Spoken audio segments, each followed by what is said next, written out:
truly missed opportunity, and I admit it, take full responsibility for the oversight. In this, the first double episode, or two-parter, if you want to call it that, we should have ended last week's production with a massive cliffhanger.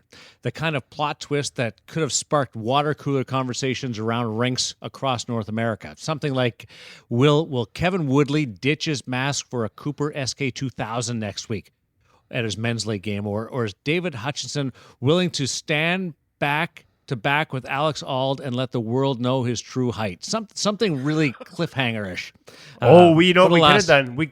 You could have just said, "Hey, will Pete Smith reveal to the world the role he played in inventing the Von Velocity?"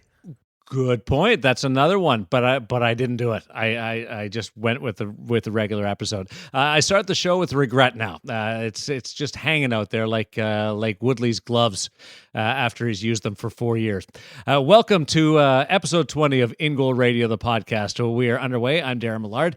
This is part 2 of our 2019 Tendyfest production, featuring interviews from the Hockey Shop Source for Sports gathering of goalies and manufacturers and aficionados from across North America. The event was held at the end of May, and today we'll catch up with former NHL netminder Alex Auld, who is working the CCM hockey booth at Tendyfest. The lead designer of Warrior goal equipment, Pete Smith, is with us. He's also worked at Vaughan, as mentioned, Smith, and Victoriaville, Vic Hockey. His stories about making gear for Tom Barrasso while still in school will leave you shaking your head. He is an authentic, living, working legend in the gear industry. And we also catch up with Stefan, who answered our questions about fitness, concussions, rehab, and also takes more than a couple of pokes at Kevin Woodley. I guess they play on the same team. Woodley, you join me now. What's your relationship with Stefan Sigalet? You guys are on the same men's league team? Sigalet, not on the men's league team, but he takes part in a Friday morning skate, 3-on-3s that I play in the summer. And he pretty much torches me on a regular basis. As let's be honest, at this point in my career, quote unquote career, everyone does. So yeah, there was a little bit of chirping there. And I'll be honest with you, when you give up goals the way I do, it's just, especially right after he chirped me the next time we skated, just got torched. It was like the 4th of July out there, lit up so bad. I probably don't have anything to respond with. But my relationship with him started, though, I do have a pretty long history of concussions and TBIs, traumatic brain injuries. And Siggy was one of the guys that kind of put all the pieces back in place. Real quick, I had 2 really bad ones when I was in university. Got knocked out playing hockey, and then 10 days later got knocked out on a golf course. Literally got hit in the back of the head with a golf ball from a guy. Woodley. I know, honestly, what a freaking disaster, right? They actually had to bring the ambulance out onto the course and take me to the hospital for emergency CAT scans. Ball went 40 yards the other way. They're another inch lower, and you could have killed. It was crazy. Anyways, I went through an entire decade of migraines, and if you're one of those people that suffered through migraines, I mean, debilitating, turn off the lights, can't do anything for a day and a half migraines, swallow Advil like it's candy migraines. And I managed to learn to sort of manage them, but live with them for 10 years. I had another concussion, got slew-footed in a Tuesday night beer league game, hit the back of my head on the ice and was throwing up into my mask within minutes. 5 months later, couldn't even go in the kiddie pool with my young children without throwing up. That's when somebody sent me to see Don Grant and Stefan Sigalet. They turned lights back on in my head. Frankly, the first time after the first treatment, my face tingled for 3.5 hours. Literally, it was like lights going back on. I have not suffered a migraine like I used to in close to 7 or 8 years since then. So that's the history. Hold on.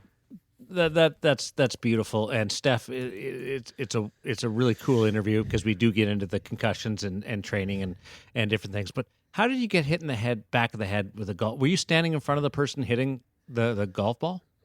How did that happen? Okay, so I'll try and make this. And you know me, long story short, is not quickly, a good thing. I was not allowed to golf. I was playing a father-son tournament. I was not allowed to golf because of the first concussion. I was still symptomatic. There was no way I could have swung a golf club. But I decided to caddy for my dad. We were playing at a course called Mount Breton in Chemainus. What quirky little course. One of them is a little par 3. And in the par 3, it actually has a fence along the side of the tee box because the next par 4 sort of dog legs around the tee box. I know it well. Yeah, see, so Hutch knows on Vancouver Island. So the guy in our group hit, or we'd put our bags over to the left. My dad said, you know what? I think I need more club. So literally, as I was walking to his bag, sort of away from the shelter of that fence to grab, I think I grabbed a 7-iron. Can't believe I remember that. Don't remember much from that time. We hear 4. And I just instinctively turn and put my, put your hands in the air, put my, interlock my fingers behind my head and duck. And before I could get my hands together, flush right off the back at the base of the skull. And so that tee box is probably 75 yards away, maybe 80 yards. And he was trying to drive the green and hook it around our par 3 to drive the green. And he just line drive me. It's what you do at a father-son tournament. You try and drive a green by playing a nice soft draw. Okay, so at least it was from somebody from a different hole. But man, you are a walking disaster. Yeah, absolutely. I'm a train wreck, man. I am not spending any more time in the same room with you. Hutch, let's bring you into this conversation. I have a question for you. Would you rather stop pucks or prevent goals? Loved when that question came out, and I think I had the same reaction that so many people have had initially, which is, why would you ask a kid a question like this? It's crazy. And then I thought about it. And this was asked at the NHL Combine. It was to Spencer Knight. Spencer Knight, the top goaltending prospect. And he said that he was flummoxed by it. And so we actually went and got an answer. Kevin will say the answer to the question. And it's published this week up at InGoalMag.com. We got the answer from John Stevenson, who is the psychologist and goaltending coach who's worked with Braden Holtby and Carter Hart, very well known in the industry, as well as Pete Fry, who we've known for many years and works with a lot of top juniors and some pros as well. And we asked them to tell us their thoughts on it. So if you'd like to know, go have a look what the definitive answer is to the question. But I always like to look at things a little bit outside the box. So I had to think to myself, how can this make sense? And I didn't take the psychologist's way of looking at it. I just sort of thought, what's the difference between the two of those things? Stopping pucks, I think most people interpret in a similar fashion. It's a lot of fun to stop a puck. It's why we all got into the game in every way, shape, and form. It's an active thing to do, and it's just active and athletic, and we all love to do it. But what about the second piece, preventing goals? I didn't look at it from the psychologist standpoint of being a negative thing or anything. I just really enjoy actually the active part of the game, which is to try and control the game. So whether that's trapping a puck, rebound control, playing the puck so that somebody else doesn't get involved in the play, preventing scoring chances by the goaltender's ability to control a game. I see that as preventing goals. I see it as an active thing. I see it as a positive thing, and I enjoy that every bit as much as I think a lot of people do as well. So my answer, as I often do, I waffle, I take the middle ground, and I say I really like to do both. You're sitting on that fence pretty hard, you guys. No, get all soft. It was no. It was ridiculous. It was a ridiculous question. I don't think so at all. It's a psychologist trying to justify their existence in a draft interview. Okay, but I'll tell you what, the sports psychologists we talked to, who are two of the preeminent guys from a goaltending standpoint, you remember when Braden Holtby won the Cup. First guy he thanked was not Mitch Korn. First guy he thanked was not Scott Murray. First guy he thanked was not Dave Pryor. The first guy he thanked was John Stevenson. And when we talked to Stevenson about this, I don't want to give away the whole article, as Hutch said, check it out at InGoalMag.com, but his first answer, it was definitive, and it was without hesitation. He said, as a sports psychologist, language is everything to me. It's not the words we say, it's the picture we put in our mind. For example, but what do you get out of this answer? You would understand whether your goaltender works with a sports psychologist, probably for one thing. You would also understand language matters to these guys. That's why you work with them. And the answer, to put it in a nutshell, I was going to read it, but at the end of the day, if your answer is about preventing goals, that means if you think I don't give up goals or I don't want to give up goals, that means goals are in your subconscious. If you think about making saves, saves are in your subconscious. If goals are in your subconscious and your subconscious does not understand the word don't, which is what their studies say and what they preach, then you are putting a negative. Even though you're thinking, I'm just thinking about preventing goals, not about giving up goals, but you are including a negative, a goal, in your subconscious and in your language. And that's how they argue. And hey, maybe it's a little much. Maybe it's too much I don't think anybody's not drafting Spencer Knight because he didn't have an answer to this. The kid's legit the number one. I've only talked to one goalie coach with one organization that doesn't have him way above the top of their list for goalies in this draft. He is everybody's consensus number one. There is a ton to love about him. They're not asking it because they're not going to draft him, but there's something to the answer. And if there wasn't, why work with sports psychologists? Why do guys like Holtby and Hart swear by this guy? Because the language I think there's a real benefit to it. Yeah, and that's the whole point of the question, is to understand how the kid is thinks. digging. This is a far reach. When I first heard it, I didn't think that there would be a wrong answer. But would you rather stop pucks or prevent goals? And I thought, geez, Carey Price stops pucks and Dominic Hasek prevented goals. I thought that's where they were going, not because Price just makes it look so easy, and Hasek was just desperation, always out of position, but making saves, not necessarily out of position, but and listen, in a different fashion. As far as there being a right answer, like honestly, if you think that's what the NHL team's thinking, then maybe you're right, Darren. Maybe there is a right answer. But when you mention Carey Price, it's interesting because Pete Fry in his article, and we'll have a follow-up to this, he sent me a bunch of material on how Carey answers questions, and one of them was it was a big moment at the end of the game, and instead of saying he didn't talk about giving up the goal, he talked about I didn't come up with the save at the end of the game. Again, it's coming up with the save versus giving up the goal, because one leaves a negative image, a negative thought, a negative sort of transaction in our subconscious, and so these guys train everything to the nth degree, including their mind. And so the idea is to train their mind to think about positive things. As Stevenson said, if I tell you, don't go down too early. And to me, actually, listening to him talk, the biggest lessons for goalie coaches, if you're constantly telling a kid, don't back in too soon, don't go down so early. Yeah. Like those are things that if you tell a kid, don't go down, what are you thinking? You're thinking about going down. If you tell a kid to hold your ground or hold your edges, be patient, those are positive. So language matters to these guys. A lot of goalies at the highest level think these guys have been important to their careers, and this is a part of why that language matters in their world. And that's all really important stuff. It's really interesting stuff, but I think within the context of the draft, we've all had job interviews before. It's pretty rare in a job interview there's a right or a wrong answer. They're trying to get you thinking. They're trying to get you talking. They're trying to learn a little bit more about you. And your thinking process. And I think that's perfectly fine to ask a question like that in this sort of context. You want to know more about the person. Of course, I agree. You're not going to draft or not draft based on the answer, but you're going to learn something about him. You're going to learn something about the other people you interview. Even, look, some of these teams might never have a shot at drafting him, but they're going to know more about the player as well. You're getting insight. There's a reason that teams that are drafting 25th, they're still happy to interview the top couple of guys. They get to learn something about them. I would be interested to ask the top 10 goaltenders currently in the National Hockey League that question and see their answer and how much it varied.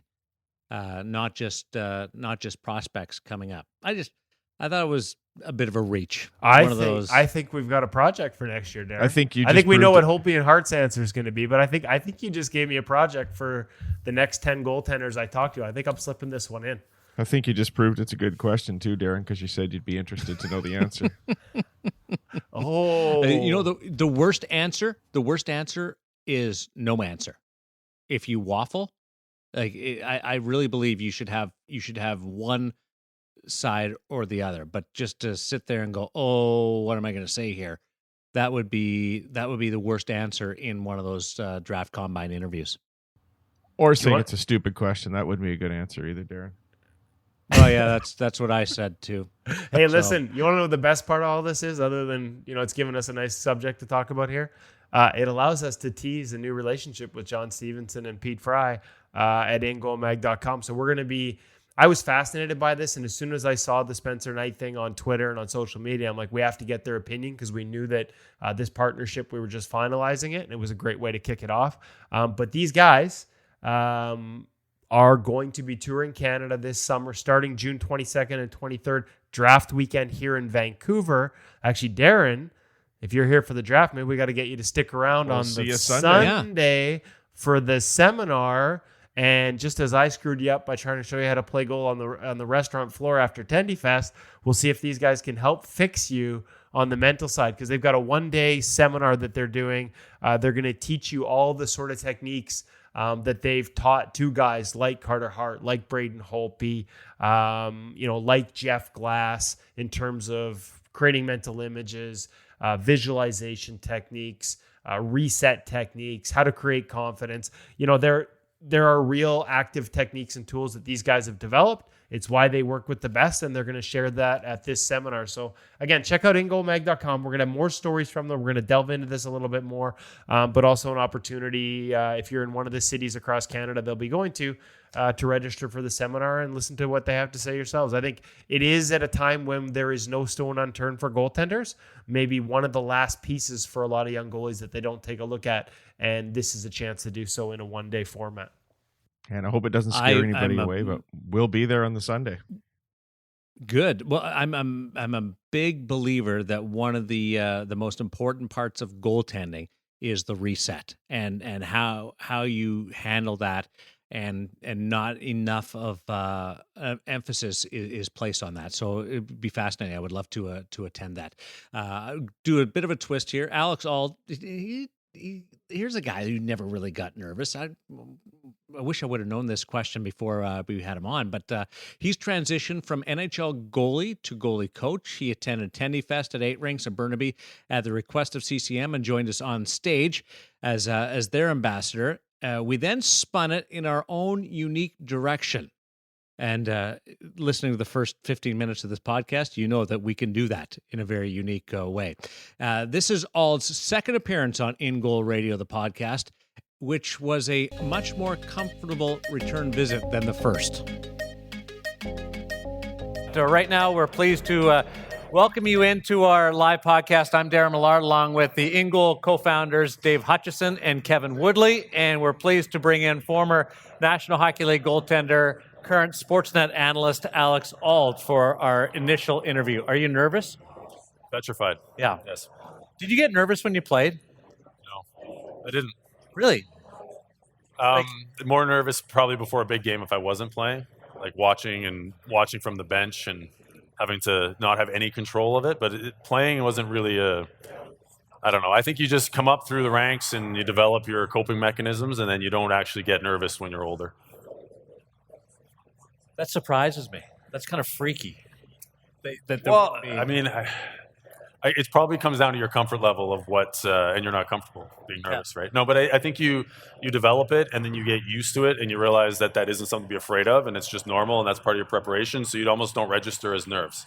So you're coaching now. What do you say to the young kids you're working with to help them get to that point? Because so many kids are nervous when they hit into a big game. Absolutely. The big thing for me, especially if there's two different ways of looking at it, the goalie aspect, but then also the team environment. And currently I'm more in a team environment in minor hockey.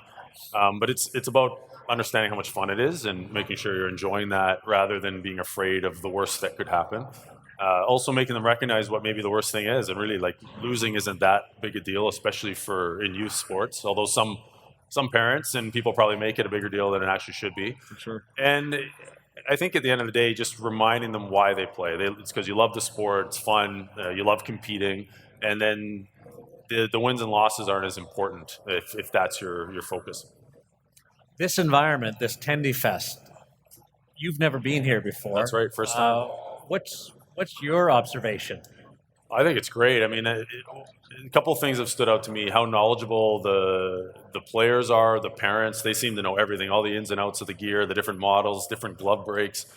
And I just think back to when I was a kid. I mean, I was lucky if my glove and blocker matched colors, let alone brands. And it's such a different, I guess, everything about goaltending, the product, it's so different now than it was, 20, 30 years ago. And I think that's great. Obviously, all these manufacturers put so much time into research and development, so much into marketing.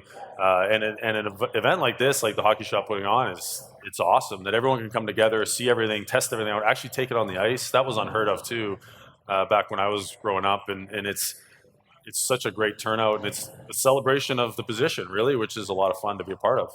You're here with the CCM booth. You finished your career playing in Reebok/CCM.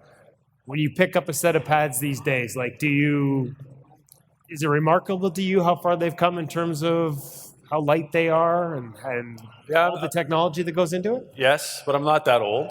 You know, it's changing rapidly.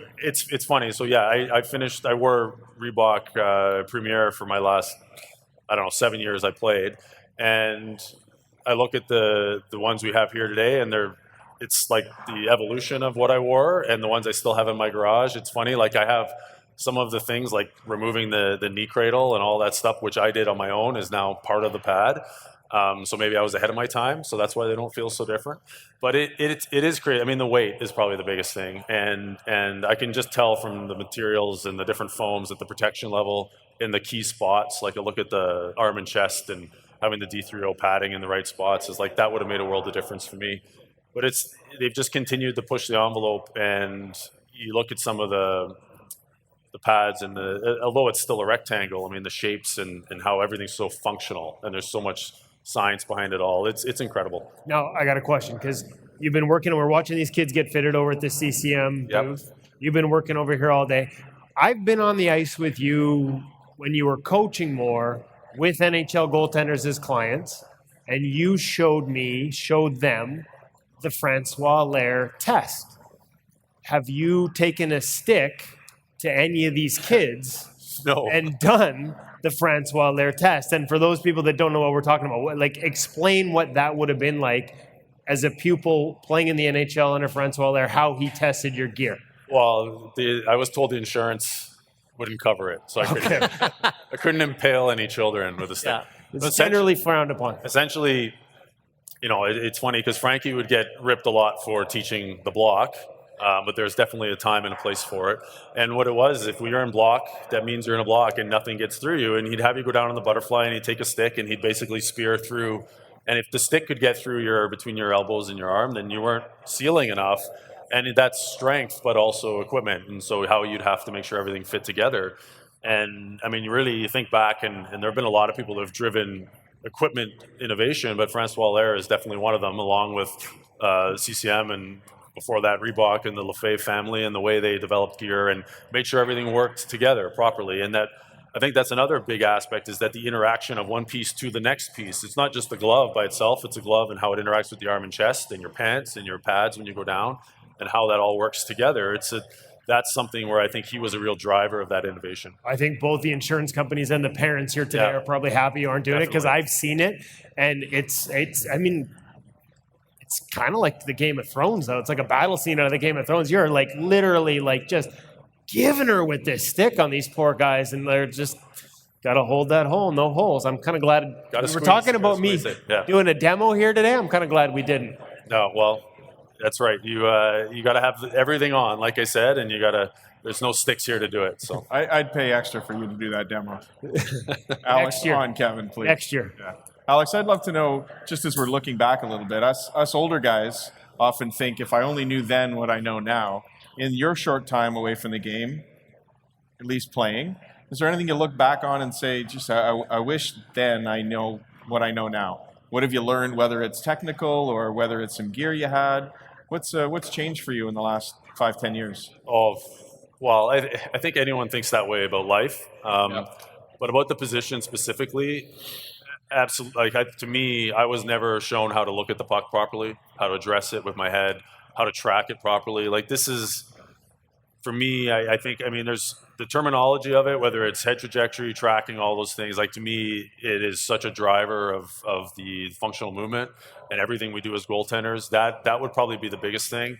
And I think a lot of pros, when they retire, they look back and say, like, in some ways, I wish I didn't take it so seriously, but at the same time, there's always that fine line of you have to be serious about the job, but what you remember the most is all the fun times, right? And so I'm not saying I should have been, out partying more or anything like that by any means, but I just think, like, you get caught up so much in the pressure of it all, and you asked about being nervous, Darren. Like, I think you get caught up in all of that, like having to be perfect all the time, and partway through my career, I learned a valuable lesson playing alongside Tim Thomas. Like, perfection was the least important thing. Just go out and stop the puck and keep your head on the puck and watch it, and you can be incredible that way. And that loosened me up from a technical point of view a lot, playing with Timmy in Boston. But really, like, not having to be so set in the structure and rules and laws, and just being a little bit more free to just play. And I think that's probably something I wish I had more freedom in a way when I played, to just go out and react. So do you wish more kids had that? Like, as you talk about that, yeah. we see, especially in Canada and North America, and I guess in Sweden now too, where the teaching has become so structured. Do you feel like we need to maybe lose some of that? How do you find that balance for a young kid? If you're, I know you don't let your kid be a goalie, or he's smart enough not to be, but if he was, my wife didn't want the pressure of being the wife of a goalie and then the mom of one. So yeah. But if you had what would the advice be? Well, that's funny, because I look at it from all different sides: a parent, a former goalie, and from a coach. And I totally get it that the biggest change you can make is just building a strong technical base as a coach and looking at a kid. But you also say, hey, you want this player to be able to develop their own ability to just feel the game and react. So there's a balance to all of that, and it's such a fine line, because you need to teach the basic elements, skating, the movement and the structure and all of that, and how to actually make the save and proper execution. But sometimes I think we get caught up in too many laws, too many rules, too many set zones, this, that. Whereas at the end of the day, it's about stopping the puck and giving the player the tools to do that. And can they see the puck? Can they get to the puck? Can they make the save? And at the end of the day, we're caught up a lot in so much structure. That being said, the repetition and some automation is really important. So it's a fine balance. The biggest thing is, I think we want to teach good athletes how to be good athletes, and understanding their body and understanding how to move and how to see something and judge its speed and all that stuff. And it's a balance in all of those things. And there's no perfect way, but I think allowing the kids at a young age to figure it out for themselves within proper structure and basic technique is an important thing. He's been waiting for those pads a long time, so I'm happy to see you got them. What is puck tracking to you? You mentioned that you never figured that out or track, but there's so many different uses terminology. Yes. To that. But what is that to you? To me, it's looking at the puck through the center of your vision. And the only way to do You've that. lost me already. Well, if you think about it, I mean, right now I'm looking at you on the peripheral, right? And I know you're there. I can judge your shape, but I'm not really going to say I want to stop something that's 3 inches, and like that's, it's blurry, right? Yeah. So I want to keep it in my main focus, and in order to do that, I have to move my head. I can't just move my eyes, and I also want to not move out of the way, not turn on it and open up the net. So it's always about thinking about closing the net space, and it ties into all aspects of the game. You have the position, whether it's your stance, your movement, your save execution, your rebounds, recovery, everything comes from that. And to me, it's really just understanding how to look at it, and then almost trying to force that into everything you do. The thing for me that it's the reason it's crazy, but I was at a camp with 7 or 8 NHL or like minor pro guys, and I asked them all like who'd ever been taught how to look at the puck, and none of us had, and I included myself, because when I played, I never had even considered it. And we started talking about this a little bit, and one of the things I think is painfully obvious to me is that you should want to look at the thing you're trying to stop, but it goes against human nature to want to be hit by something, right? Like, this thing is coming fast, and it's hard, and it's dangerous, and you want to move out of the way. So you're constantly fighting that instinct of survival to stop it. And so you have to consciously train it. And that is why I think How do you do that? Hire someone who knows how to do it. Yeah. Yeah, which isn't easy, but I think in any. And what age do you think that should become something that you focus on? Day one. And I think that should be almost the only thing you focus on. Really? Yeah. And so it's like any skill you want to learn, though. A lot of people will tell you, hey, I'll teach you how to do it. But unless they really recognize it and understand when you are or aren't doing it, no matter what it is, then are you really learning it? And that's a tough balance. And it's a difficult thing to explain. But through proper execution and proper coaching, then the skill of it gets better and better until it becomes instinctive and natural. And that's essentially what you want to do in any skill, is get it to the point where the athlete is at a point where it's more habitual and more natural. Because then once it becomes habit, then it's ingrained in you, and your brain has space to learn other new things. Last time we had you on, we talked about, and you are actually our first repeat guest of the InGoal Radio podcast. There you go. That's a big deal, kind of a big deal. You had me back. We It's talked a better setting. We were in your car Yeah, it was a little more informal in the parking garage at Rogers Arena. Yeah. It was a little more casual. Was that weird for you What? to do an interview in somebody's car? No. Last time? Okay. Oh, I felt like Jerry Seinfeld or something. That's more like it. Yeah. I was just a little less funny. Yeah. We talked about a lot of your former playing partners, but then I remember like a week later on Instagram, we reposted some videos from a Russian hockey account, Vladislav Tretiak, doing these crazy drills. And he texted me right away. I went to Tretiak school. We should have talked about this. So as we talk about all these technical elements, what do you remember about being a student at Tretiak school? And what from those videos and those old school Russian techniques could be applied today? First of all, it was an incredible experience. Not your car, but the school. It was so when I was drafted to the Ontario Hockey League and got an agent. My agent's like, we send you to a Vladislav Tretiak school every week. This is how much it's changed, right? Like, so I'm okay. I'd been to goalie schools before, but that was a massive deal to me.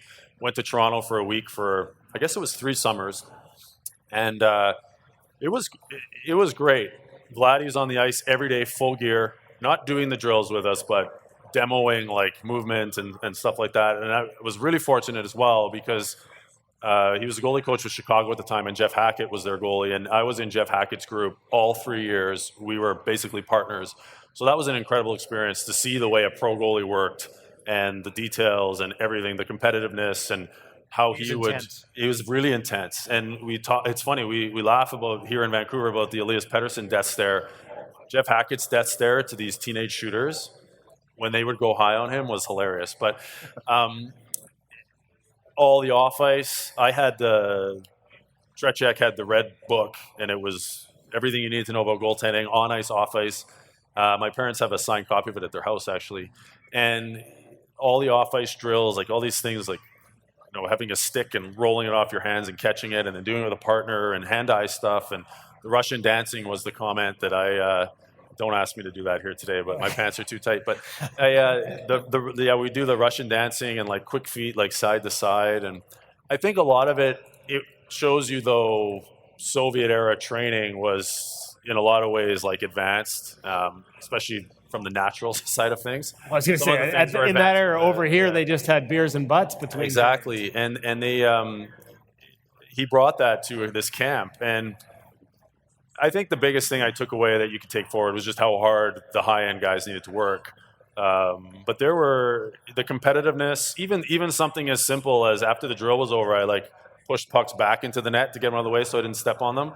And one of the instructors like, you crazy, like Vlad, he sees you scoring on yourself, he's going to snap. So I'm like, I just pulled them all out and pushed them to the side, right? Like that competitive nature that the truly elite guys have, like that carried through, and I'm sure he still possesses it to this day. And I actually wore 20 in junior as sort of to honor Tretiak. And then, and because I noticed Belfour started doing it in Dallas when he left Chicago. So I was like, oh, that's kind of cool. And then I actually later played with Eddie. So he got 20 then. I wore number 20 in 1983, I think, for the same reason. I think it's amazing. It's probably not amazing that the guy who was the best goaltender on the planet at the time, I believe, has come up with so many people we've spoken to. Clint Malarchuk, as an NHL goaltender, went to Tretiak's camp with all these kids to learn. Stefan Waite, goaltending coach of the Montreal Canadiens, was talking about Tretiak. Marco Marciano was talking about Tretiak. His influence on the game in Canada, I think, has been remarkable. It's come up a number of times here about how hard the pros have to work. Can you tell us a little bit about what it means to be a pro? We hear that phrase all the time. Kids have to learn to be a pro, and I'm not suggesting the 8-year-olds need to do this, but what does the game look like for a pro, and how dedicated are they? Well, and even now, compared to when I finished in 2013, I see now, and covering the Canucks very closely, like how ready 19-year-olds are to play professional hockey from a physical standpoint is incredible. I don't know how to put it into words. I mean, I thought I worked hard, and then every step up the ladder, you're like, wow, like you just have your eyes opened into how hard the human body can be pushed and how hard people can work if you really want something, and how dedicated you have to be, how much you have to say no, whether it's whatever, like especially as a teenager and you're starting to say, hey, this is going to be what I'm going to do seriously. I'm going to leave home at 16 and go live with a billet family. Like there's things you're sacrificing, obviously, from a family standpoint, but also what your other friends are doing on a weekend in the summer might be different than what you're doing because you're training to get better. It's a mindset, though, as well, to be just competitive and want it so badly. It's a very difficult thing to put into words. But it's funny. I coach Atom hockey, and my son's going into Pee Wee next year, and what I try to instill in those kids is just this professionalism in your habits. I think that's one of the biggest things too. And people who go and watch an NHL practice or even an AHL practice, major, junior as well, if you haven't been around that environment, you realize quite quickly how the attention to detail is very strong. And that's one thing I think that the kids could start at a very young age, because it has a tremendous effect in other aspects of your life. You actually care about what you're doing, and you want to do it the right way, and you're going to do it the way you're instructed, and actually have attention to detail. I think that would translate right through into an office setting as well, and anything else you want to do. And for me, that's what sports become all about. Obviously, I'm paid to analyze at the NHL level, and I have a tremendous amount of fun doing that. But when I think about youth sports and the value in it, it's really about being able to teach life lessons to children through something that they are very passionate about. And if you can bring that into it, and it's something that they want feedback on, and that lesson may work for them there, but it doesn't work in the classroom.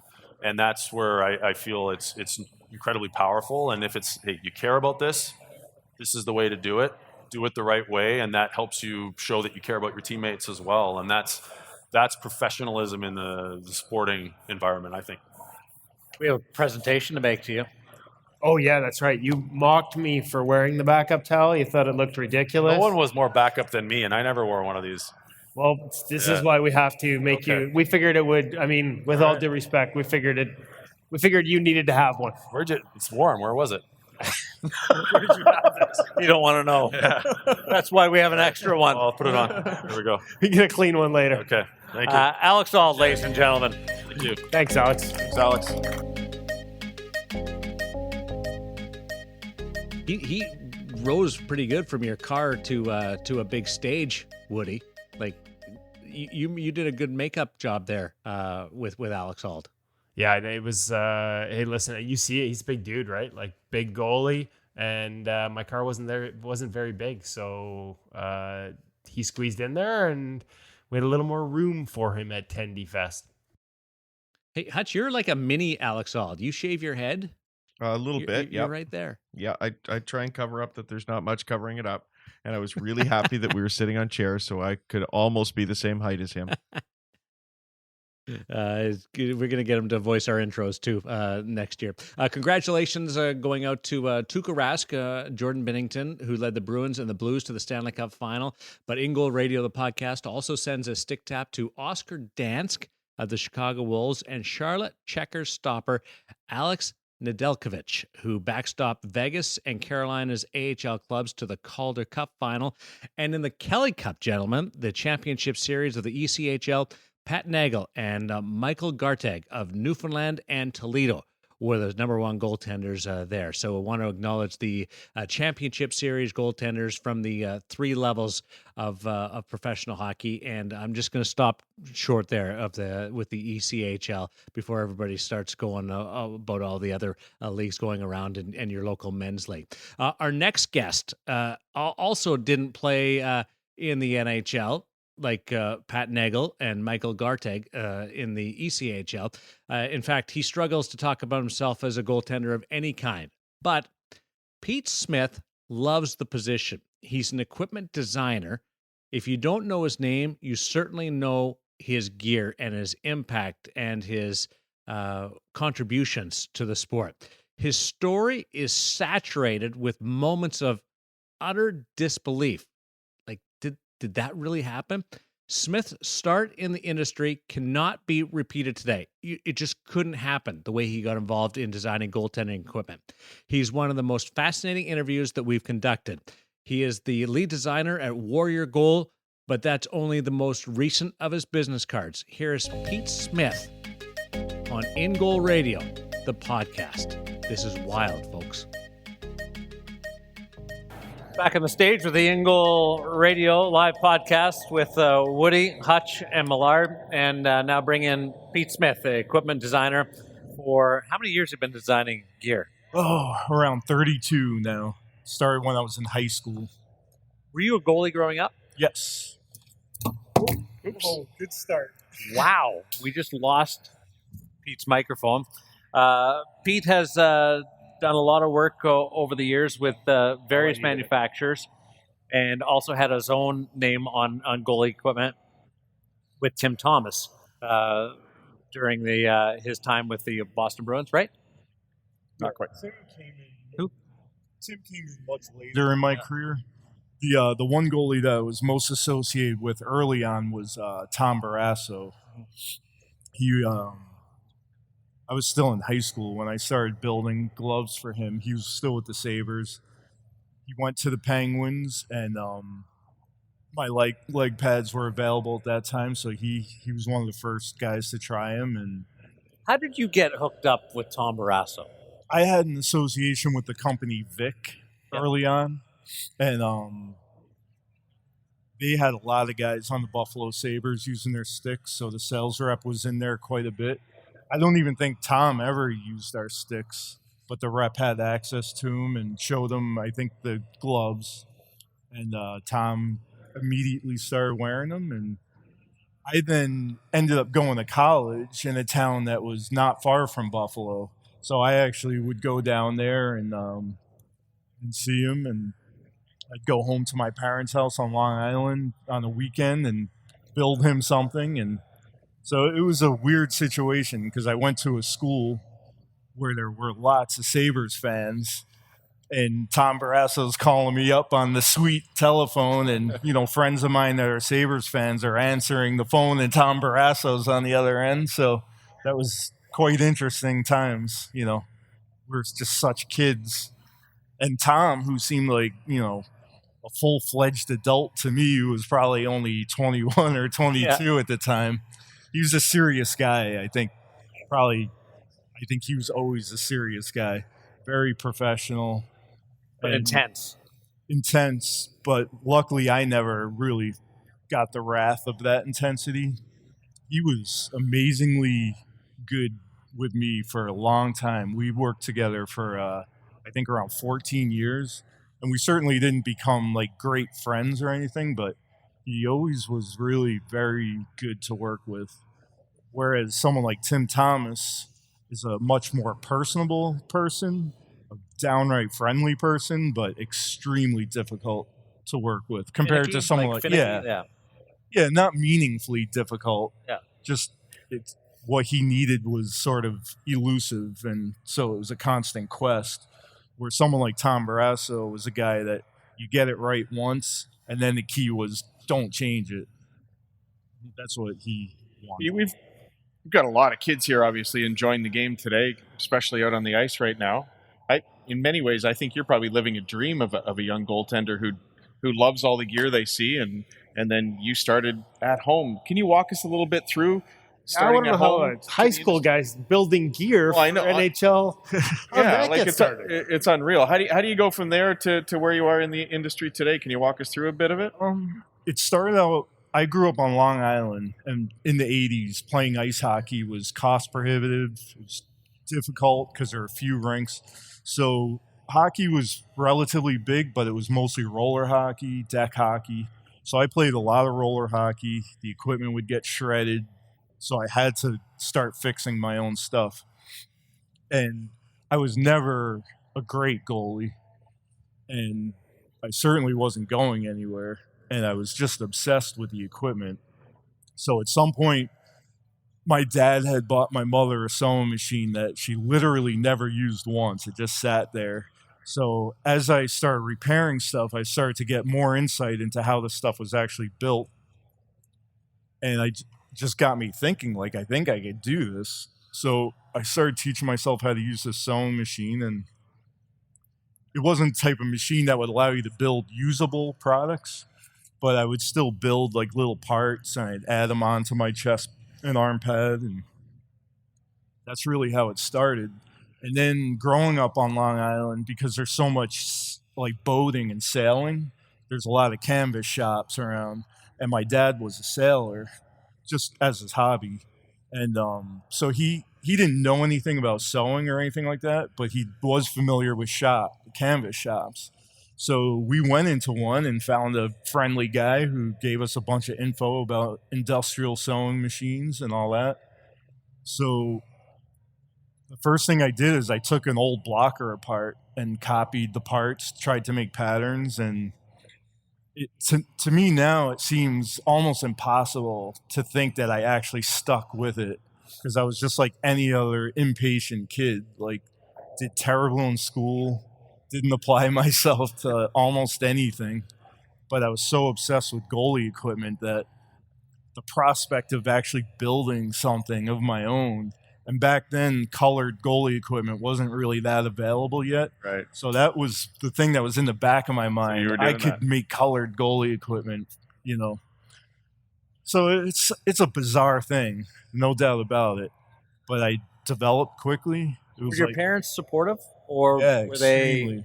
Like much more so of this than playing hockey. Like my dad wasn't like a real team sport kind of guy. He was really into sailing, and he just wasn't that he was unsupportive, but he wasn't interested.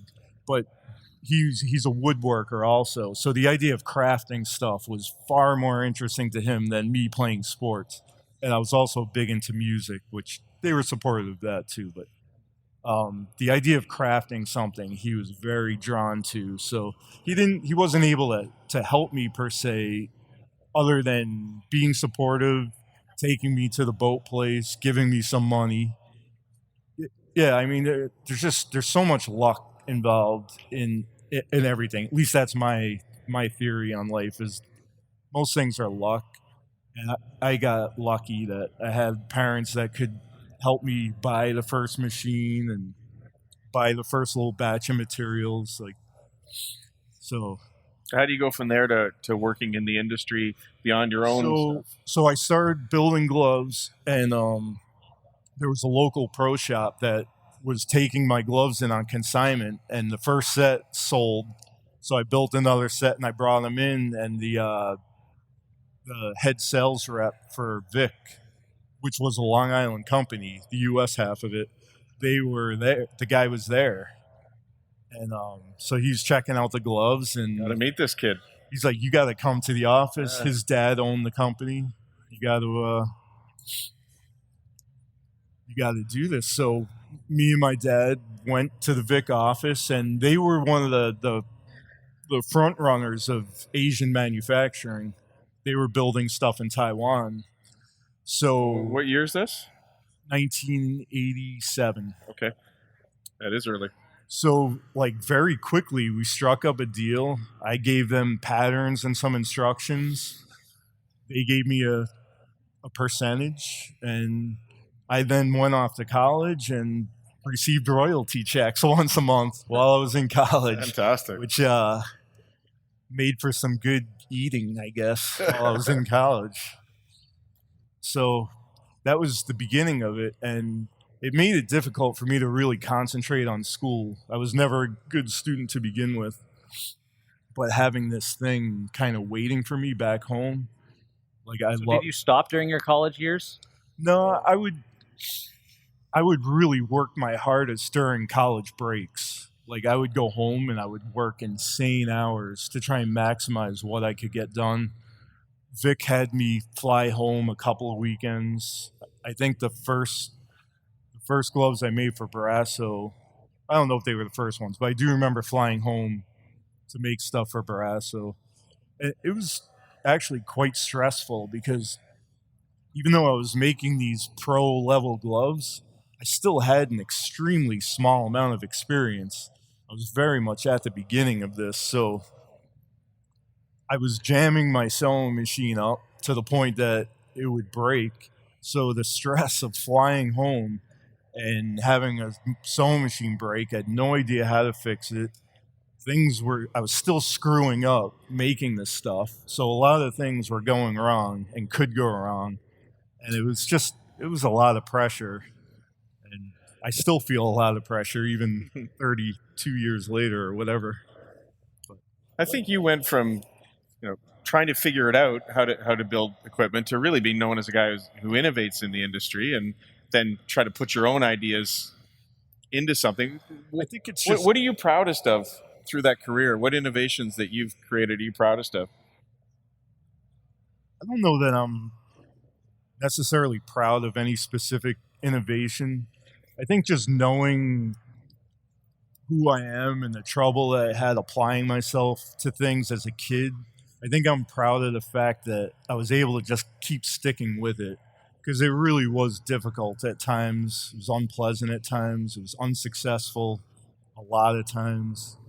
And I wouldn't have necessarily pegged myself as someone that could just keep fighting through that. And I definitely did want to quit a bunch of times. But somehow, some way, I just kept doing it. And, you start to build some confidence up.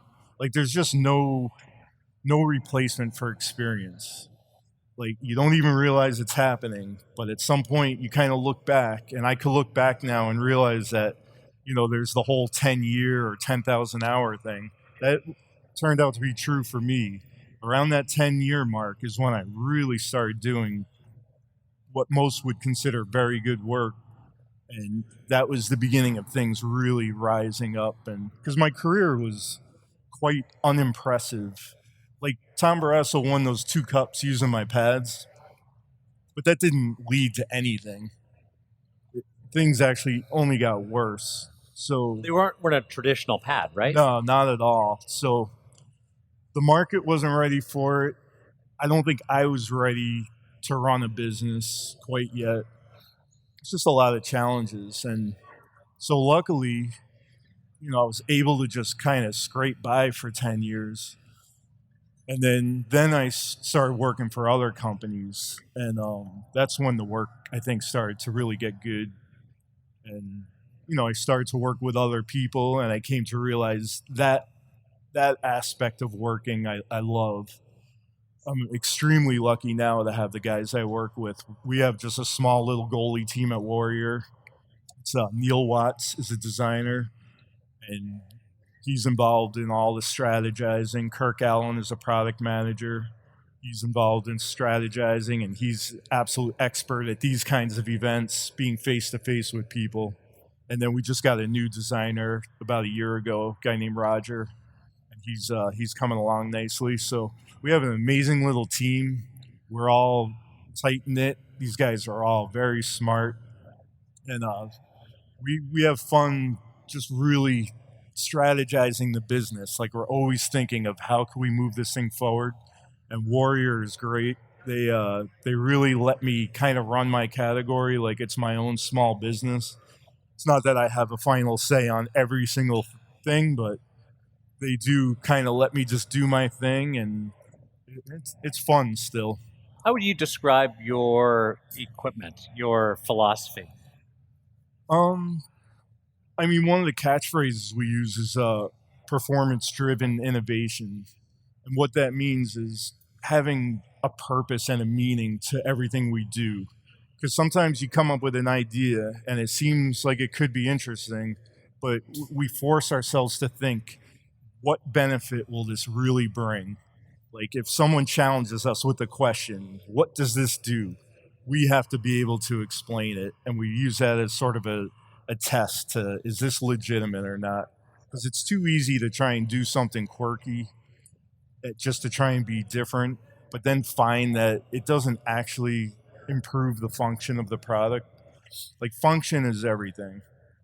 But function and the eye test are intricately linked. that's just a part of any consumer product. Your phone has to look sleek.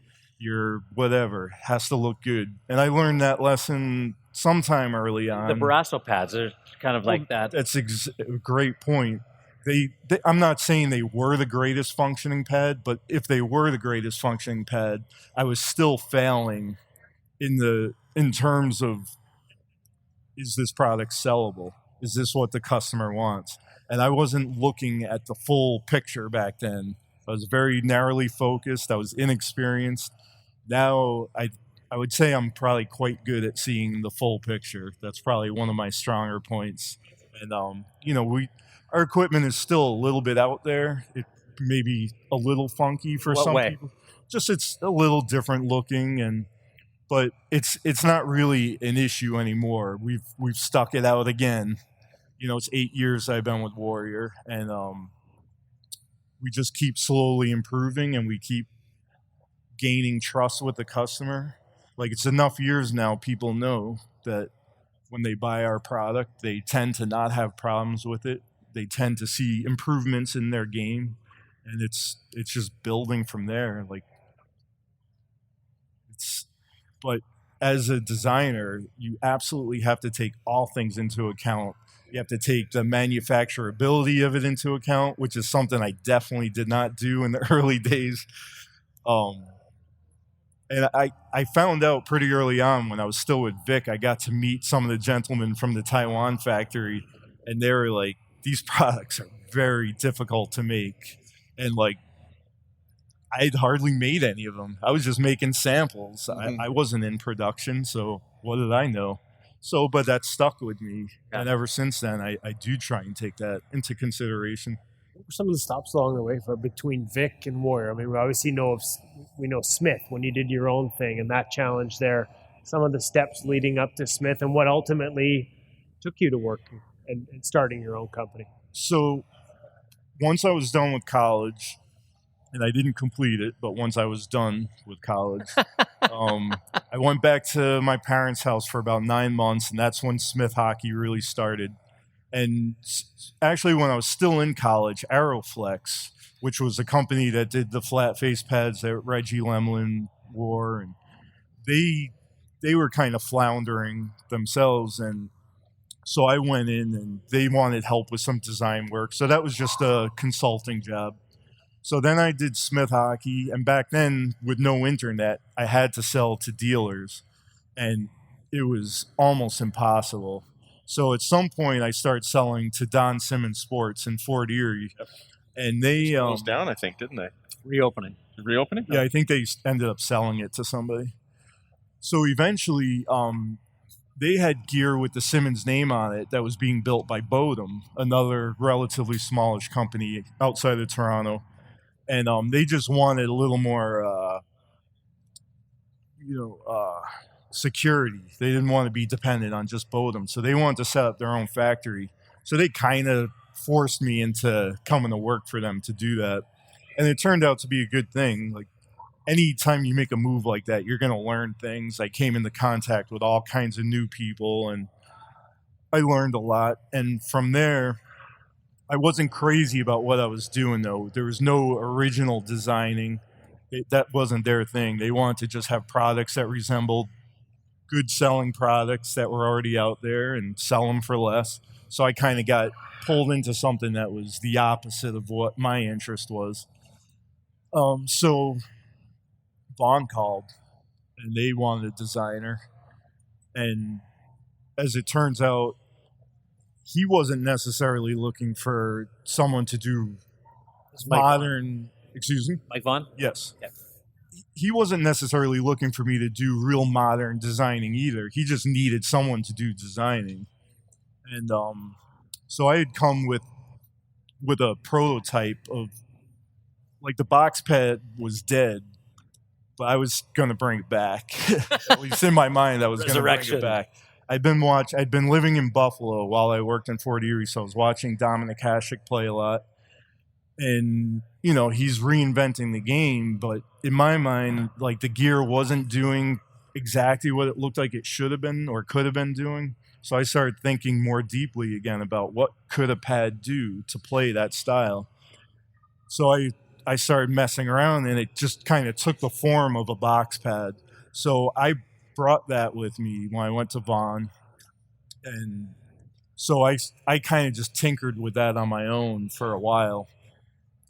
And then other people in the company, particularly the guys from Vaughan, Canada, some of the sales reps, local in Michigan. Carter, guys like that.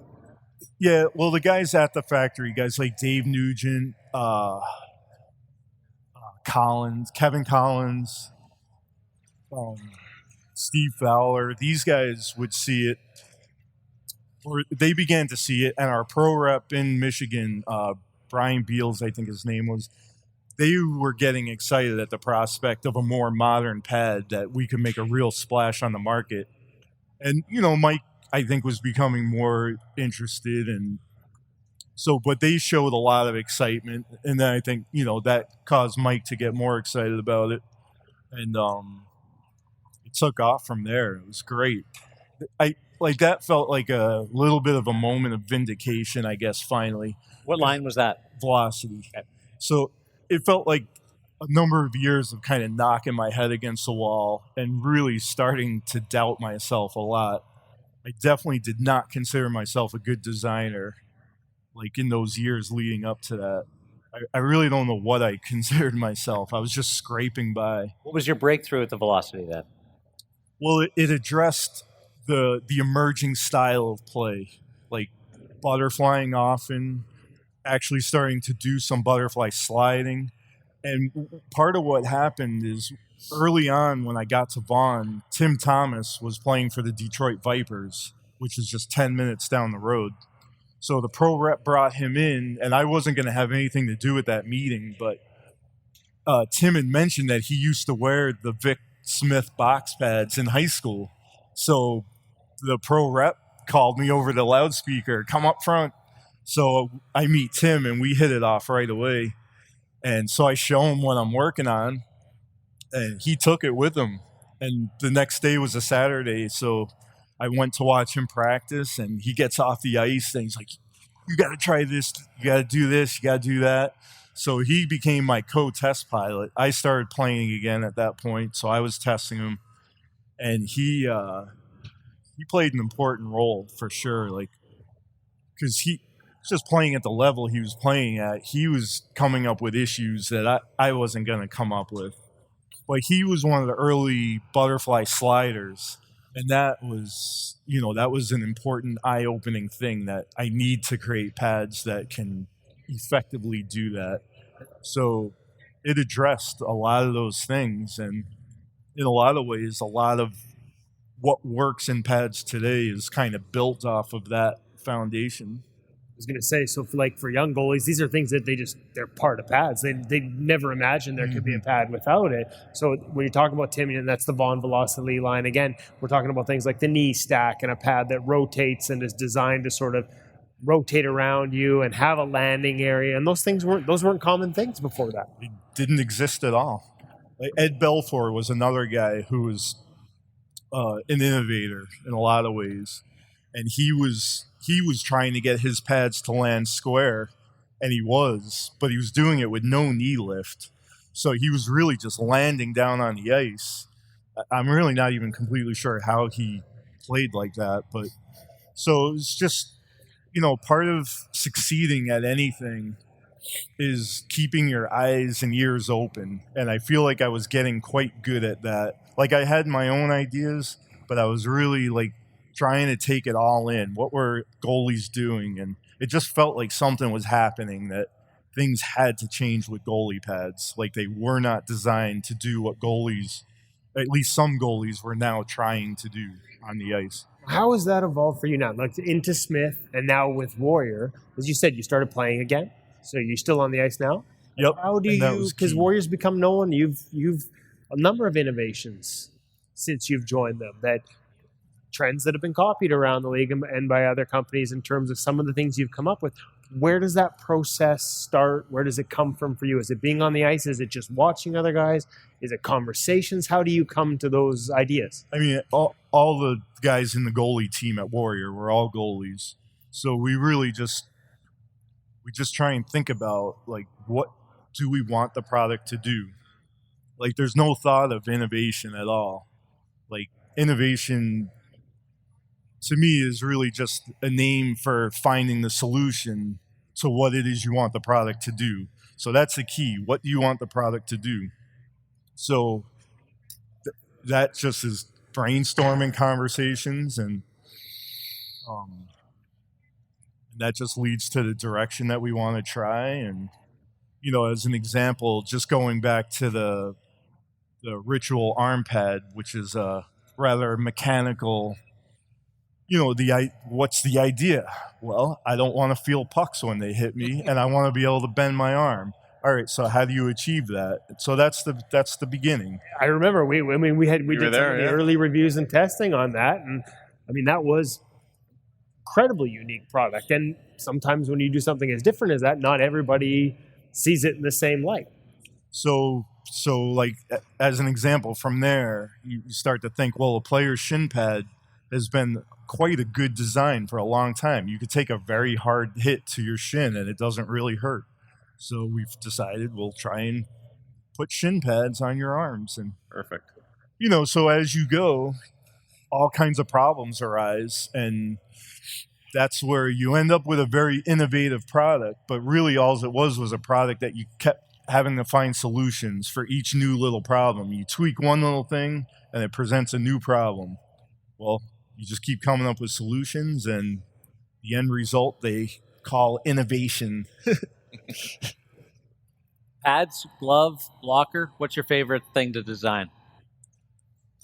Leg pads, just because they're such the big thing that you notice, and they just, the way the game is played now, it's such a big part of how you move and your puck control, which these days controlling means getting them as far away from you as you can. So that's probably my favorite. What's next? And I don't mean give away all the secrets, but what are you hearing from the players, from the industry, that they want? As you say, innovation is driven by making it do something. What do people want to see next? It is getting a little worrisome that we're heading towards a plateau, because everybody's equipment, like every brand's equipment, is good. They all help goalies perform better. So, and also the other thing that I think everyone's coming up against, even like player sticks, everyone's been going towards later and later. There is a point where that won't be helpful anymore, and it might become harmful to the on-ice performance. So you do have to wonder, and I don't stress about it too much, because somehow between my team and I, we keep coming up with ideas and a path forward. But, you know, it's every cycle of product development has its plateaus, and we might be, as an industry, into that a little bit. Like the products are so advanced now. So, I mean, one of the things we try and concentrate on is doing everything right. So it's not just product, like the delivery, the relationships with the dealers, our relationships with the end customer, the way we provide knowledge for the products through our marketing.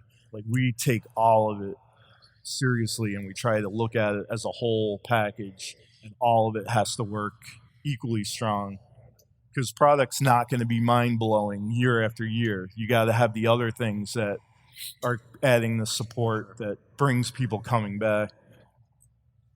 Is there one thing on a pad or a glove that you never thought would happen? Whether no straps now, like leather straps, or is there one thing where you go, I never thought that would ever?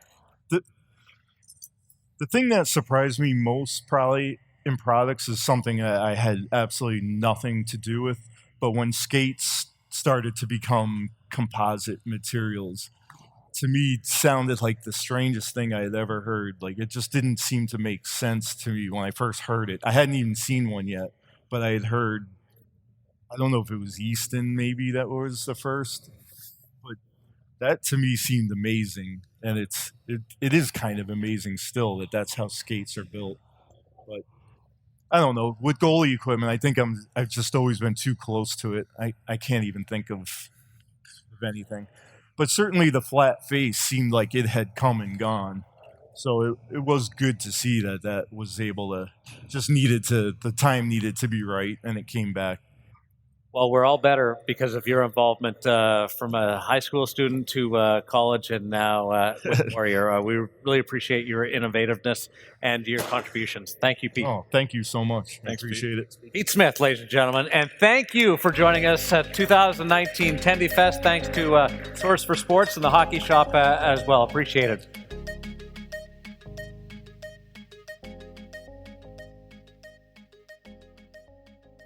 Okay, I don't even know where you go off of Pete Smith and the journey that he has enjoyed and sometimes just simply survived.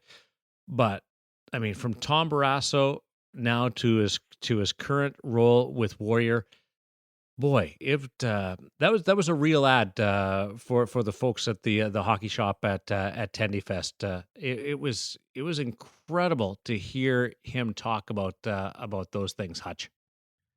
Yeah, and just another shout out of thanks to Pete, because since day one of InGoal, about 10 years ago, Pete was one of the first people that I spoke to, even before I knew Kevin, and then he was fantastic with us when we first met him. So that relationship has been there for a long time, and really thankful for how open he is with us. Not always stuff we can share on here, but it's always been great to have Pete as a resource.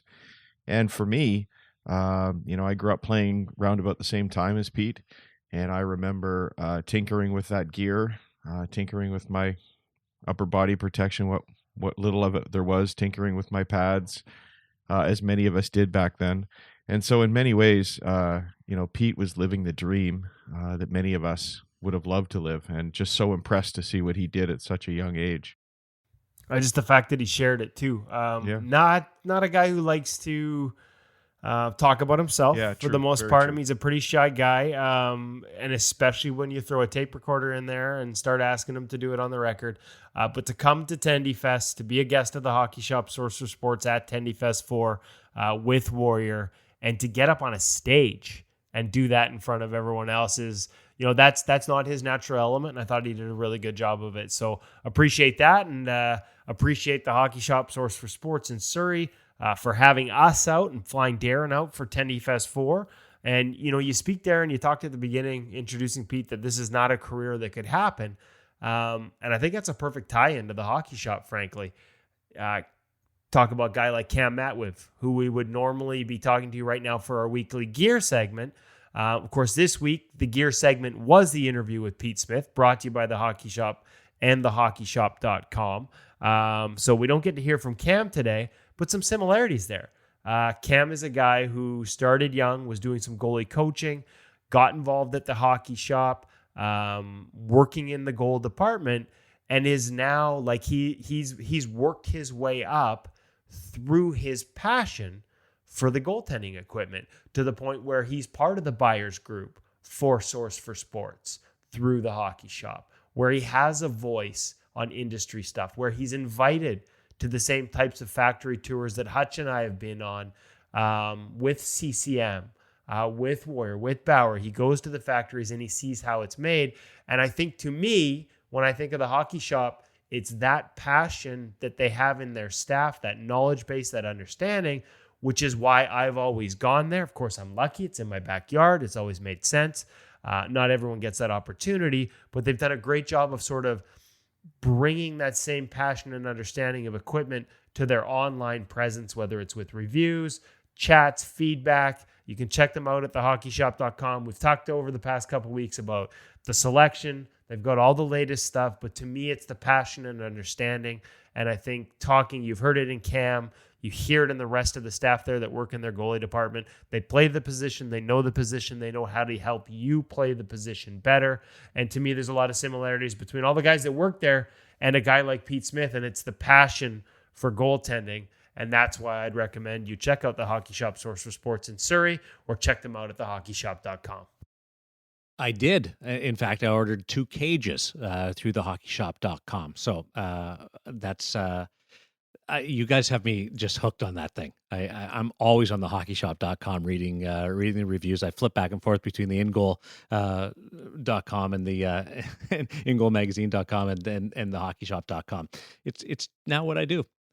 You guys have got me hooked. The flat face pad, like that was Pete Smith, right? The box pad, as he calls it. Yeah, the box pad. Sorry, ahead of his time.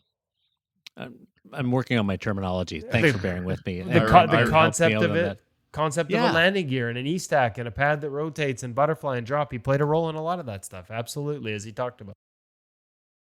And the relationship with Tim Thomas, it's just wild. But that whole thing with Tom Barrasso, crazy, absolutely out of this world, crazy. Well, and speaking don't of forget which- Barrasso himself went.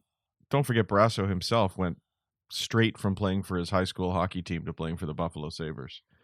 Similar, Right. fascinating story. I think there's a lesson here too, boys. Like Pete What's was that? awesome. Sonia DiBiase from CCM on our first ever podcast, episode 1. Just similar levels of awesome. We gotta make sure we dig into the archives and find the sort of the OGs of goalie design in the industry. Make sure we get more of them on here on the podcast. Who do you want to hear? Who do you want to hear from next? Let us know at Well, you know what? podcast@ingoalmag.com. I was reading. They're not very involved in the National Hockey League anymore. But Konecki at one point had every goaltender wearing their gear. They're making a bit of a comeback, but Pops Konecki in the late '60s had every goaltender wearing that stuff. So God rest his soul. So we're gonna switch gears and get to the off ice and the recovery part of things. And Stefan Sigalet is a guy that makes you feel better. Not mentally, but fixes your body. And we'll set up Stefan in this way and let him describe exactly how he approaches his job and just the path that we're on right now when it comes to concussions. As Stefan Sigalet joins us from Tendyfest with Kevin Woodley, David Hutchison, and Darren Millard on InGoal Radio, the podcast.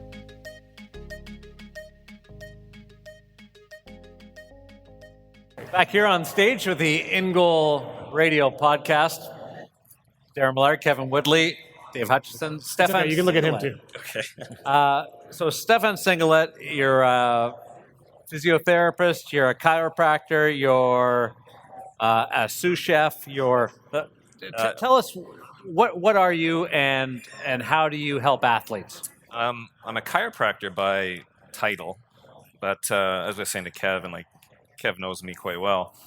I'm always trying to learn other stuff. So I'm doing courses on nutrition. I do vestibular courses through the Physiotherapy Association. I have gone and done strength training courses with Charles Poliquin, who passed away last year, but he used to work with a ton of NHL players and was probably one of the most brilliant men I've met over the years. But anybody that can teach me anything, I'm always wanting to learn and try to incorporate it into my practice because all those things help people get better. So between strained hamstring to concussion to backache to sore knee, you do it all? Everything. And I mean, over the years, and Kevin knows this, I've started doing more and more stuff with concussion, and it was nothing that I had intended to get involved in, but it just kind of evolved into that. Because years ago, when I started practice, there was no treatment at all for concussion. It was still dark room, rest, don't go outside. And I would treat people that had post-concussion syndrome, and you'd do some stuff, and they'd get better. And then you get harder people, and you'd have to go learn more techniques and more different therapies in order to help them. And it just kind of evolved where I was treating a lot of people with post-concussion syndrome. And now, as we've moved to today, like it's pretty well known that the first thing you want to do is get therapy. Like the worst thing you can do is nothing, because when you're sitting in a dark room doing nothing, you start to get depression and anxiety. So there's so much more out there for treatment, and there's different types of treatment depending on what type of symptoms you have. And obviously, as Stefan mentioned, actually, I think we should also say, like, he fits, not only has he fixed my brain, although that's kind of a stretch because there may not be that much up there. But his other tie to the goalie community is his brother's the goaltending coach for the Calgary Flames. So he fits this environment both in terms of having goaltending in the family, but also he's fixed a bunch of us. And he's kind of modest. We're not going to talk about specific cases, but you walk into their office at Catalyst Kinetics, and it's just jerseys and thank you notes from the NHL and pro leagues in Europe, a lot of personalized messages. Some of them saying, thanks, I don't know what you did, but thanks for saving my career, that type of stuff. For me, after having a decade of migraines after multiple concussions, then having another concussion and being 5 months of misery, I was referred to these guys. And I remember which was Don Grant the first time, who works with you guys. I remember leaving there and my face tingled like for hours. And it was literally like lights had been turned back on. To me, the dark room that we still get if we go into emergency, the wait till the symptoms subside, people don't seem to recognize there are treatments. And like you said, different treatments. I know different goalies I've talked to over the years, you're working on their jaw, you're in their mouth, it's neck. What is it that sort of drives this option as a treatment? Can you explain it in any terms that our audience is going to be able to sort of cling to or understand simply? There's kind of like, I should get my brother to give you a couple lessons though, because he talks in. I mean, I just usually when I just blame you, I say he hasn't adjusted me right. So there's essentially there's three types of post-concussion or concussion, let's say, symptoms. So the first one is kind of mechanical. So it's like, say, head, neck, how the soft tissue is, and I think that's like the first thing that has to be treated. The second part is vestibular. So that's your eyes, your inner ear. It's the balance portion of your brain. And so I kind of think of that as like a software program. So if you don't fix the hardware first, it's hard to run good software. So a lot of people that do concussion treatment or go for treatment for post-concussion, a lot of it is vestibular therapy. So you're like looking at targets and you're shaking your head up and down or left and right, and you're doing spins and looking at X's, and it's really, really important, but if it's done at the wrong time, it doesn't work. So a lot of times when people get concussed, they have whiplash in their neck. And if the neck muscles don't work properly, or there's tears in like the base of the skull, and you're moving your head around trying to fix a vestibular issue, you end up making it worse. And so those people, they struggle to get better. And then the third type of post-concussion that we see is called physiological. So people that have had concussion symptoms for a long time, they start to get hormonal changes. And there's a doctor out of the US named Mark Gordon that did a lot of work with the military, and he started to find guys that were in blast trauma were having like low testosterone, high estrogen, because part of the brain has been affected from the trauma. So there's blood tests that you can do, and you can find these issues. So there was a hockey player earlier this year. He was concussed, post-concussion. He had headaches, kind of some vestibular issues. That all got treated, and he was better. He had nothing physical like that, but he was still dealing with anxiety and panic attacks. So I suggest let's do the blood work, let's test it, and it showed that he had low testosterone, and he was converting his testosterone to estrogen. So no wonder he felt. This is a national hockey, like high end. Yeah. We won't name names, but this is an elite athlete. Yeah, and he's creating estrogen after a concussion. Yeah. So, and for him, it's difficult because a lot of the treatment that you would do for like you or me, you can't do with them because some of the treatment is considered performance enhancing because of what you'd be using to treat it.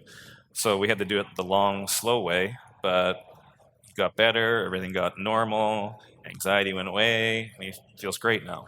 And the you're testing blood levels throughout, you're seeing those changes hormonally as he's getting better. Yeah. So does it start with the mechanical stuff? Like, is that the first step, like you said, when you talk about the hardware before the software? Yeah, always. I always start with, I go through all the mechanical stuff first, and then maybe after a week, maybe 2 weeks, then I'll start to look at the vestibular stuff and see, because a lot of times fixing the mechanical stuff will fix everything else.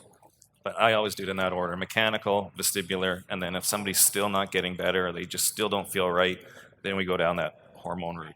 How many times have you run into guys who have something where they're complaining? We've seen this at camps with pro goalies where, my hip is always bugging me. And then you run a full test and it's something in the neck and you're treating up here and they end up feeling better down there. Like, Yeah, you see a lot of that?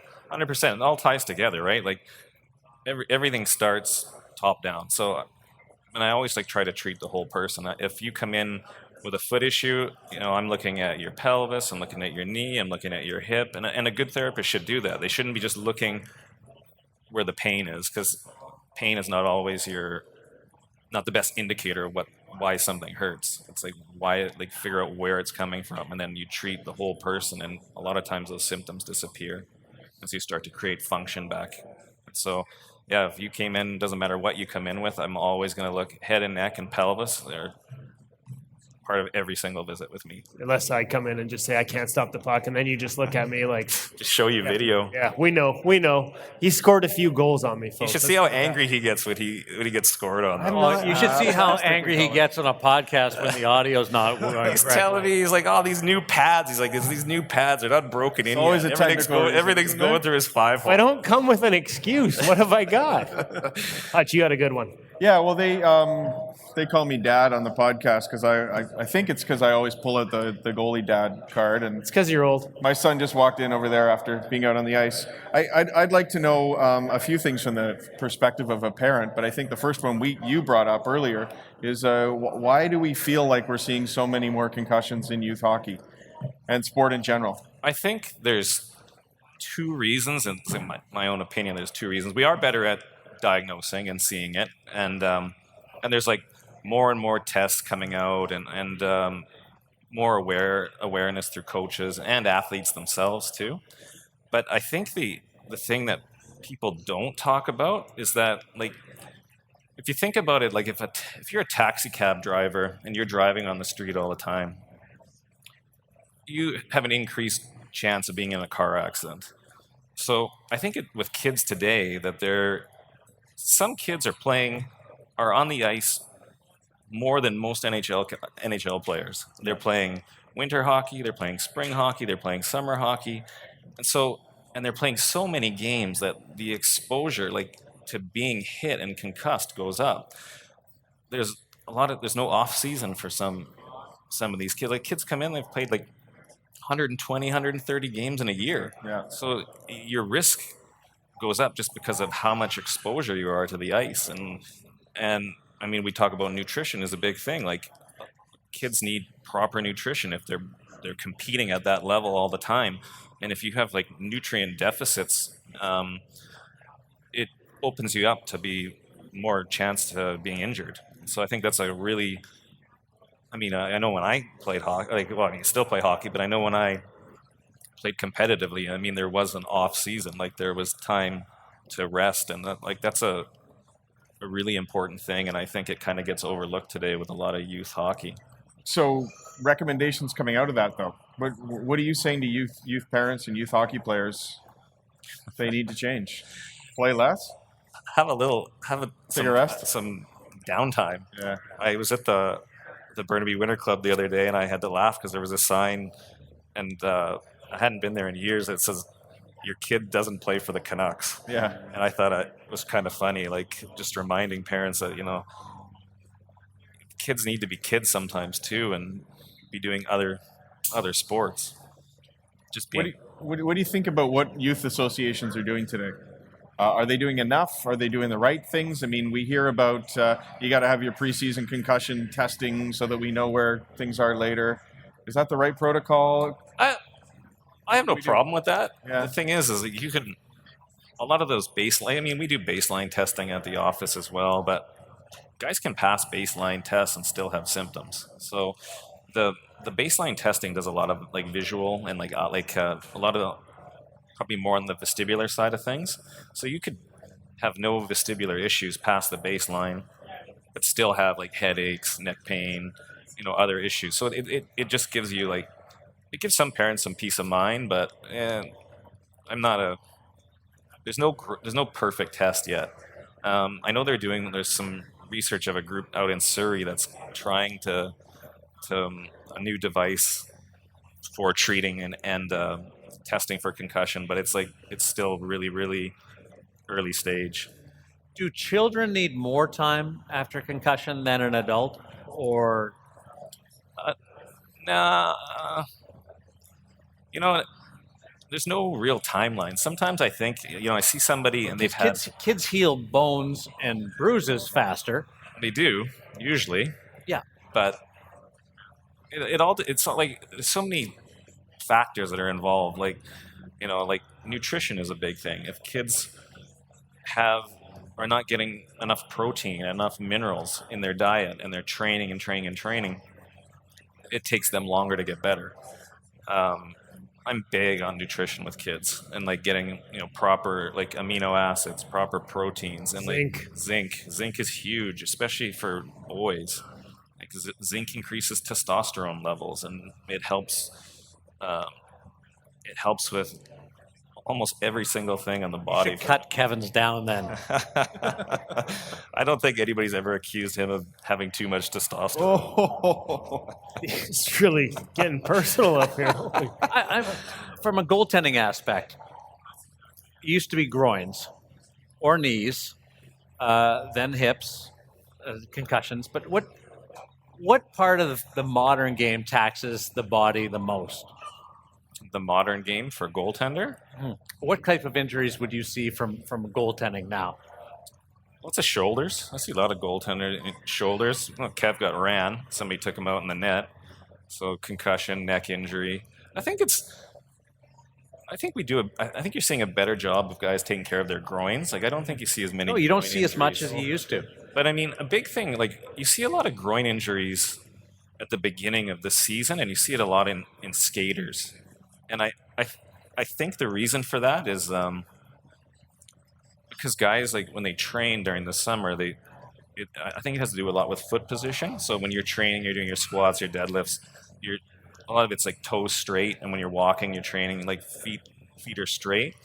And then when you go into skates, and my athletes to use the super feet inserts into their skates, because skating is an unnatural position, so it's a toe out position, so it causes that arch to drop there, and that whole sling of muscles, I think it goes up to affect the groin. And I think that's why you see them at the beginning of the season, just because, and I think it would be very preventable just by having an insert in the skate.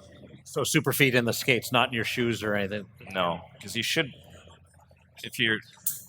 be able to have strong arches just by walking barefoot and moving around properly.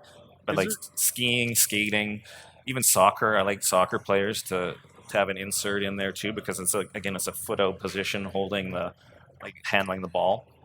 So we've talked a whole range of things here, and other than play a little bit less, which I think is tough for all of us parents, do you have one takeaway for the goalie parents that are listening or watching today that you could just say, I wish you'd do this one thing with your kid to make things a little bit better, whether that's a specific nutritional recommendation, a specific training recommendation, a treatment one? What can we do for our kids? That's a really hard question to answer, actually. The first answer is don't play with this guy and his skates, because then you get run and you got to go see him for a fix later. It's just generating business. I think with kids, the biggest thing I see with young kids and injuries is a lot of it is just eat better. Eat better. Get a lot of sleep properly. If you eat well and sleep, that goes so far with everything in sport. And just preventing injuries. If you're fatigued, you're not sleeping enough, you're playing video games all night, and you go to play hockey and things are coming at you, it just increases your chances of getting hurt in any sport. But just simple things that I think we lose sight of at times. Has this been painful for you? This hasn't been as bad as I thought. This might be the greatest endorsement we've ever had. Stefan Sigalet, thank you very much for your time. Thanks, guys. Just one more quick one. Where can people, because I think the one takeaway for me of meeting you is there is treatment available. If you have a concussion, dark room, and the stuff you get in an emergency room isn't there. So can they find you and Catalyst Kinetics? And you've got a team It's we got a whole. If he can't get you, there's other guys. Yeah, that we have can a help. whole facility. We have I think we have close to 40 people at our clinic now, and we have like chiropractors, physiotherapists, naturopaths, personal trainers, and everybody's working together, like truly integrated, trying to get people better, no matter what the injury is. And we're actually just 5 minutes away. We're just up in Burnaby here, and yeah, Catalyst Kinetics. Yeah, I was going to say, and it's not just sports. Our photographer at InGoal magazine for the Vancouver Canucks is a police officer in his full-time day job. Derek Kane had a car accident. I remember him talking to me weeks later, still having headaches. Send him to you. Never felt better. So there is treatment out there, folks. You can get it, and Siggy's one of the guys that'll help you. Yeah, thank you. Okay, perfect. Thanks for doing this with us, guys. Stefan Sigalet.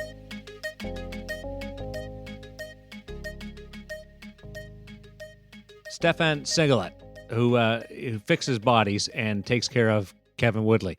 Is that a full-time job? Taking care of you? Pretty close. I swear, like no sooner does he chirp me on the podcast, next skate he comes out to is this last Friday. He hasn't been out much this year. He's moving. He's got 2 young kids. First time I've been out with him for a while. And after all that, not only do I suck and have a little temper tantrum, but in the last 5 minutes of the game, someone skates through my head as I cover a puck, and my arm goes totally numb like a stinger. Like, just an absolute travesty. And every time I'm around him, I end up needing to have everything adjusted by him. So, I can't even chirp him back because, like, a week later, it all happens again. So it's, there's truth to it, I guess. So thank God I have Siggy in my corner. That's all I can say. You tossed a tantrum? Yeah, it wasn't snaptastic. I was just a little frustrated. I had a rather rough outing. I had a Darren Millard-esque after listening to Kevin Woodley level of outing. And in part because Siggy was there and he chirped me and I wanted to play a little better. I let it get the best of me and was frustrated. So what I need to do is make sure I take good notes when I go to the conference with Pete Fry and John Stevenson on June 23rd in Vancouver so that I can learn to control my temper and focus on the next shot rather than swearing profusely and slamming my stick because the last one went in. Yes. Good work. That's progress right there. If from they can Woody. fix you, Woody, what's up? we know they're pros. Yeah, exactly. What's up, Woody? You're traveling this week. Yeah, off to Calgary for Hockey Canada's Program of Excellence goaltending camp. Going to be working as a consultant video guy, nothing fancy, just guy running a camera and cutting some tape for the guys on the ice with the under 20 guys. This guy kind of candidates, goaltenders who are in the mix to be on the World Junior team next year. Some of the names that you'll see at the draft, obviously on there, some that have already been drafted. Including Alexis Gravel, who was in the Memorial Cup. Actually, I worked at this camp with him 2 years ago. Olivier Rodrigue of the Oilers. But I think more for us and for our listeners in terms of questions, pretty good list of coaches here, guys. So going to be an opportunity to grab some interviews on the podcast. I see I'm listed as a goaltending consultant, and so is Michael DiPietro. I don't know if it's confirmed if he's actually going to make it because of the ankle injury and whether he can fly. But there's a good chance we'll have DiPietro there. Among the goalie coaches, Fred Brathwaite's there. Scott Murray of the Washington Capitals. Dustin Schwartz of the Edmonton Oilers. Jason LaBarbera is going to be there. He's coaching in the Western Hockey League with Calgary right now, and obviously a longtime NHLer and just an absolute beauty of a human and some great stories. And some of the other names, Lyle Mast is there running it, and Danny Sabu, who I covered with the Canucks. He's turned into a really good coach since he started coaching, having a lot of success in the QMJHL. But more importantly, if we get him on the podcast, I want to get the real story behind Luongo's bathroom break. Remember that in Anaheim? I had his pro return pads a few years ago. Oh, you see, now you got to send me a picture, and that's a good reminder that everybody else, that list of names we just rattled off, along with John Stevenson potentially being a candidate for the podcast next week. We're just trying to iron out a time because we are traveling. So a couple of us are traveling this week. Those are all the candidates for guests over the next couple of weeks, which means get your questions in now. Hutch, where do people send them? Podcast at ingoalmag.com. Send your questions to podcast at ingoalmag.com. And I do actually go through all those questions and spent quite a bit of time tonight answering a few folks. It's great to get the questions in, and we'll do our best to respond. And if we can get some of them on the air, we'll do that too. Yes, please. There's not a question that that is too simple or too complicated for us. So we have lots of width that we can cover off things. We have plenty of reach. After all, we delved into the do you stop pucks or prevent goals? I thought we did a bang up job on that. I can actually hear you rolling your eyes right now. Well, things get stuck up there, in the back of my mind. Thanks to Alex Auld, Pete Smith, and Stefan Sigalet, and to you, the listener, who is so dedicated and so involved in this great position of goaltending and this so wonderful sport of hockey. We look forward to bringing you more intriguing news from the world of goaltending, like off-ice resets, the mind part of things, the psychologist angle, as we expand our reach in InGoal Radio, the podcast. For David Hutchison, Kevin Woodley, I'm Darren Millard. Keep your stick in the ice, your heel down, and your toe up, and make sure you wind up that windmill.